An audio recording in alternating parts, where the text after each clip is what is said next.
cross-border e-commerce sellers started a collective protest on July 22nd. They gathered at the office location of Temu, Pinduoduo's cross-border e-commerce business, in Aoyuan Building, Panyu District, Guangzhou, protesting against Pinduoduo's arbitrary deductions and penalties. An e-commerce seller loudly said, "We are victims."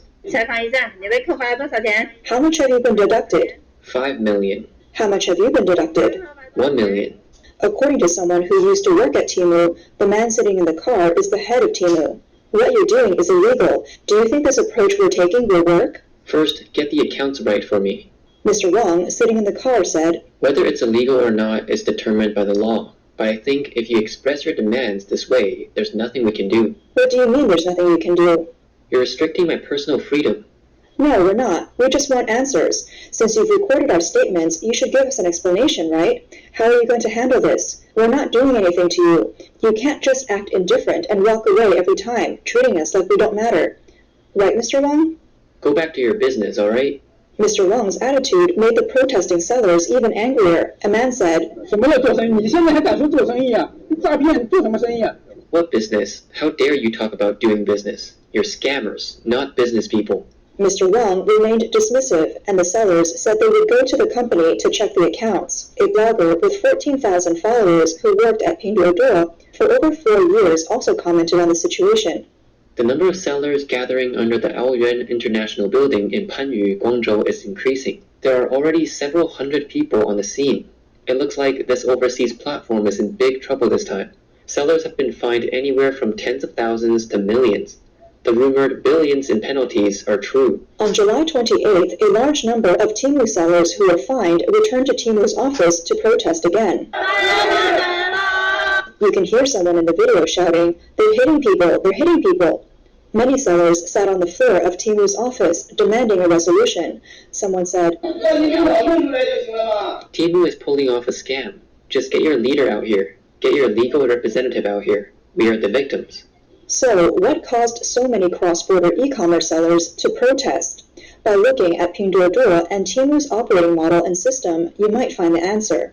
Low prices are Temu's most important weapon for quickly capturing the market. Achieving low prices is closely related to Temu's full management model. Temu has the final say on product pricing, and they earn revenue from sales. The costs include procurement, fulfillment, logistics, and marketing. In the full management model, sellers only need to supply the goods, while pricing, sales, fulfillment, and after-sales are handled by the platform. This means Temu is the sole controller, holding the core powers of product selection, pricing, listing, and sales. Temu sellers are not full participants in the e-commerce model. While they have their own stores on the website, they are merely suppliers. Temu settles with you for each order sold. You only have a sales record in the back end showing how many you sold today, but it won't show the final transaction amount or the number of orders sold. You can see online that Pinduoduo's selling prices are very high, so the difference between Pinduoduo's selling price and your quoted price is very high, and that profit goes to Pinduoduo. Temu sellers are relatively weak, while the platform holds comprehensive power over product operations, traffic distribution, and price control. During its expansion, Temu uses this centralized power to quickly penetrate the market and capture customers. Moreover, in disputes, Temu tends to favor consumers. Besides the refund-only policy, in most cases, the platform's customer service sides with the consumers to ensure a good shopping experience. This means that if consumers are not satisfied, Temu acts as a biased enforcer, making sellers bear the costs and accept fines from Temu. Recently, Temu updated its seller service agreement. For certain products deemed to have quality issues, Temu can impose fines up to 5 times the product amount. If the same product is returned 5 times within 15 days, an additional 1,000 yuan per item is imposed. While penalizing quality issues is reasonable, sellers find the 5-fold penalty too high. Since many sellers operate with low prices, partly due to platform rules, they often have to focus on low-priced items, which usually means lower quality.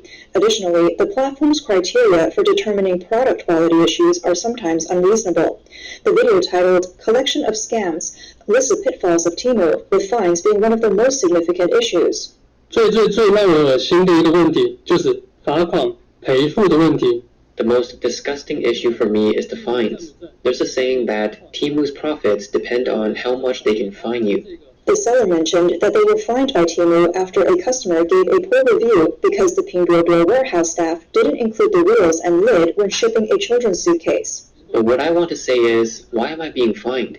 I sent the suitcase with the lid and wheels, all packaged properly, and it passed their quality inspection before being listed. The warehouse staff made the mistake of not including all the parts when shipping it to the customer. This responsibility should lie with the warehouse staff, with the platform, not with me as the seller. Why am I the one being fined after the customer complains? If it were a quality issue, I would accept the fine.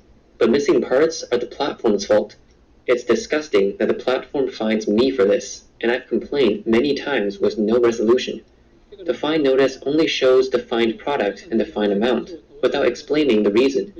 So I don't even know why I'm being fined. I can only guess that it's due to a customer complaint, and that the fine is 5 times the amount, based on the platform's standard of multiplying the declared price by 5. This makes my fines very high. Other sellers have also reported that if customers return items due to personal reasons, like buying the wrong size, Temu still fines the sellers, treating these returns as quality issues. Recently, Temu introduced a policy allowing refunds without returning the item. Some sellers not only had their products taken advantage of, but also received large fines from the platform due to frequent refunds. Additionally, an alleged insider revealed that Temu employees' performance is linked to the fines imposed on sellers. While the authenticity of this claim is hard to verify and could be a rumor, some sellers have reported that Temu's buyers and warehouse staff are very proactive in issuing fines. For instance, on Chinese social media Xiaohongshu, some sellers complained that when they had inventory issues with items stored in Temu's warehouse, returns were processed one by one instead of in bulk, incurring unnecessary extra shipping costs. They suspect warehouse staff have a KPI, key performance indicator, for the number of returns processed. KPI is a metric used to evaluate an employee's performance based on quantifiable data, helping companies measure and manage the effectiveness of projects, teams, and individual employees. Moreover, Temu's penalties for inventory have left many sellers frustrated. The recent update to Temu's one-stop comprehensive warehousing service agreement requires sellers to re-sign, and some have noticed a clause for penalties related to self-pickup and delivery delays. If goods are unsold and stored in Temu's warehouse beyond the designated time, a storage delay fee of 500 yuan per day will be charged. If the delay exceeds 7 days, Temu has the right to destroy or dispose of the goods and charge a processing fee. This means that if you're a Temu seller and your goods remain in the warehouse for more than 7 days, you lose ownership of the goods and incur additional fees. This has led some sellers to nickname Temu's warehouse the e-commerce Somalia.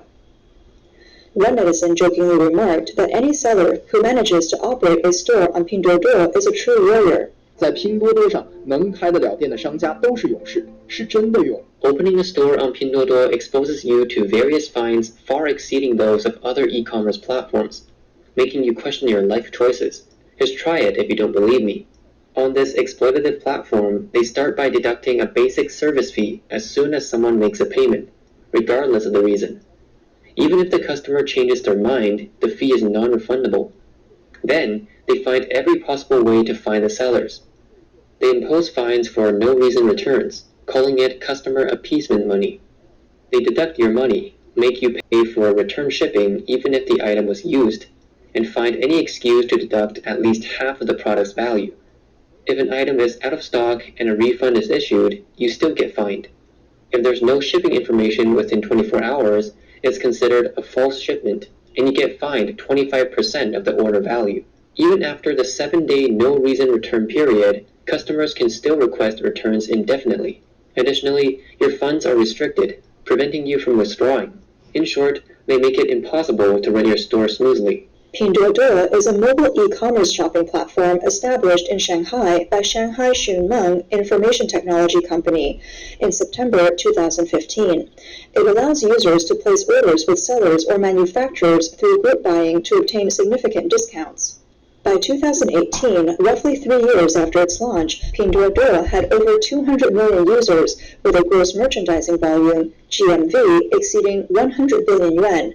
Its daily order volume was the second highest in mainland China, only behind Taobao. Data shows that it took Alibaba and JD.com 10 and 6 years respectively to surpass the 100 billion yuan GMV milestone. In January 2018, Alibaba released its 2017 Intellectual Property Annual Report, noting that sellers of counterfeit and shoddy goods were shifting to platforms like WeChat and Pinduoduo. There was a widespread belief in the market that Pinduoduo's rise signified a consumption downgrade. Some even argued that while Alibaba spent a decade combating counterfeit goods, these products were making a comeback through Pinduoduo, representing not just a downgrade, but a complete regression in consumer behavior. Despite the prevalence of knockoff products on Pinduoduo, many people still happily purchase low-cost and sometimes knowingly counterfeit items due to China's large population and significant income disparity. However, the proliferation of counterfeit products has not stopped Pinduoduo from issuing fines for substandard quality. Other reasons for fines include delayed shipments and inadequate after-sales service. Nonetheless, the platform has the final say in defining substandard and inadequate, putting sellers in a very passive position. Chinese media reported that some sellers said, "We know it's competitive, but we can't beat it, so we have to join it. Many of our friends are doing it grudgingly." Due to different market environments overseas, with stronger consumer protection laws and higher return costs, Temu enforces strict fines and pricing policies to mitigate its risks. Temu's pricing mechanism works roughly as follows. Firstly, initial pricing is benchmarked against similar products on Alibaba, with about a 20% profit margin. Temu then continuously monitors the platform, prompting sellers to lower prices if it finds cheaper similar products. Secondly, for single items that see a rapid increase in sales after being listed, Temu actively seeks out other factory sellers to obtain lower factory pricing, using this as a benchmark to require original sellers to lower their prices. In both cases, if sellers refuse to lower prices, they face reduced traffic and order volume. If sellers continue to resist, their related products may be delisted. Faced with such unequal treaties, some may say that Temu's updated penalty clauses are unreasonable and that sellers can simply leave the platform, so why do they endure the high fines? On the one hand, Temu holds sellers' security deposits in its back end. On the other hand, compared to other platforms, Pinduoduo doesn't require deliberate shop management or maintaining shop followers, saving sellers significant marketing costs. Nowadays, for those looking to venture into cross-border e-commerce, Temu is an unavoidable option. Since its launch in September 2022, Temu has expanded to 53 sites overseas, covering North America, Europe, Southeast Asia, the Middle East, Africa, Japan, Korea, and Oceania. From January to November 2023, its GMV was about 16 billion US dollars. In terms of traffic, by November 2023, Temu had 150 million monthly active users, a 9.6% increase from the previous month, nearing the user levels of Shein. Users spent an average of 837 seconds per day on Temu, surpassing Amazon. The sales figures are even more impressive.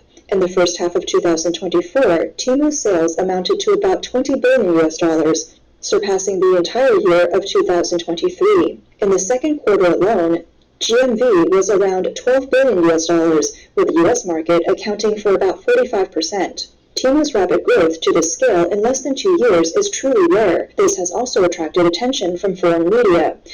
In a March article by the Financial Times, serious doubts were raised about Pinduoduo. On the day of the article's release, Pinduoduo's stock fell by 3.87%. The article posed several questions.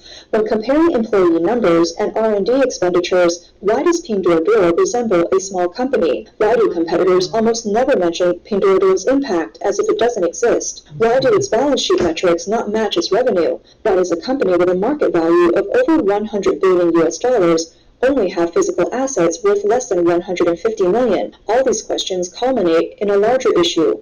Why do U.S. investors have such confidence in this opaque company with inconsistent financials? Compared to other e-commerce platforms of similar scale, Pinduoduo's employee numbers challenge all assumptions about e-commerce logistics. Last year, it had 12,992 employees, an order of magnitude fewer than Alibaba, while Amazon has 1.5 million employees. Alibaba invests $5 billion US dollars annually in property and equipment, including maintaining 1,100 warehouses, whereas Pinduoduo only has 146 million US dollars in physical assets, mainly office equipment, IT hardware, and software. Pinduoduo claims to have $2.5 billion in cash, even though it has invested heavily in Temu's expansion. In 2020 and 2021, it sold $2 billion worth of goods, yet its financial statements did not disclose any inventory or cost of goods sold, which are standard retail accounting items. After the founder left in 2021, things became even stranger. Pinduoduo, after losing 27 billion yuan, about $4.2 billion over 3 years, suddenly reported a profit of 2.4 billion yuan, about $380 million in the second quarter of 2021. There were inconsistencies in the financial statements. In a recent quarter with a surge in performance, the growth rate of marketing services was roughly the same as since mid-2021, about 40% year-on-year. However, the growth rate of transaction fee revenue during the same period was more than 3 times that of marketing services. Given the transaction fee rate reported in 2021, this represented an incredible growth, making the scale of its PDD ecosystem twice that of Alibaba, comparable to Italy's annual GDP of $2.2 trillion. Finally, Pinduoduo does not have a chief financial officer. Since its IPO in 2018, the company has appointed its fourth Vice President of Finance. Accompanying these doubts is the fact that Temu's momentum in the U.S. market has shown signs of decline. According to a Morgan Stanley research report, by the end of 2023, the number of households shopping on Temu continued to decrease, down about 20% compared to September 2023, with future purchase intentions also lower than most discount retailers or e-commerce platforms they surveyed. Indeed, heavy promotion is a good strategy for gaining rapid momentum in the early stages, but in the context of global competition, the sustainability of the business model is the most important consideration.